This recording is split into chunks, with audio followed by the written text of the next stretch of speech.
I was walking alone near the sea beach when suddenly I heard somebody sobbing. The sound was muffled, and all I found was a huge rock when I turned towards it reflexively.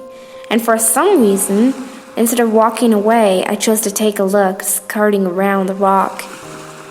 I don't know if I was lucky or she was, but to my surprise, I found my old friend slumped against the rock, her cheeks blotchy and red, the same way they were when she used to cry, just like the old times.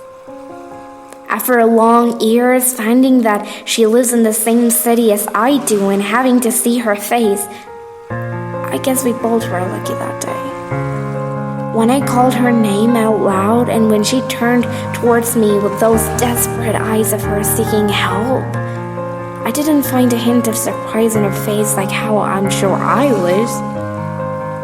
Perhaps the sadness was blocking her other senses out, or she might have thought I was some strolling stranger jumping into her way. I sat beside her, introducing myself as if I actually was a stranger, trying to make her speak, but the best she did was to stop sobbing. She didn't utter a word for so long, so I pressed her more to let it out. But when words came, tears showed up along with them. She had lost her job, her dream job, for which she had invested all her hard work into, all because of a false accusation.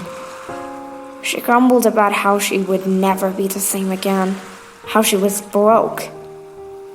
I stayed quiet for a brief time, unable to identify the words that would soothe her heart.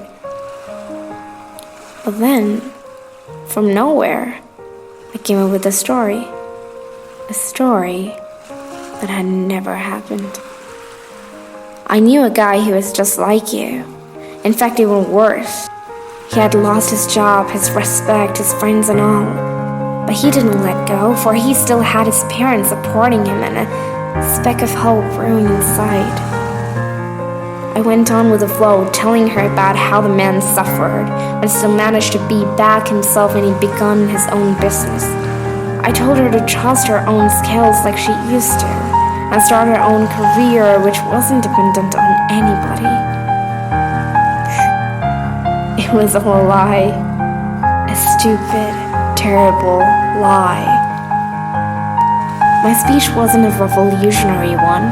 She certainly didn't march down the road saying she could do it too, nor did she smile freaking crazily as if everything was all right all of a sudden. When I turned towards her, I remember her staring at the sky, her face cold and expressionless. But despite the dried-up tears in her blotchy, sad face, I saw something else that day. A tiny speck of hope that things might change and she'd be alright.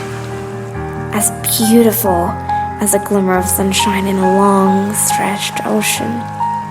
On that day, as I sat beside her, I knew that it was and will be the best lie that I had ever told.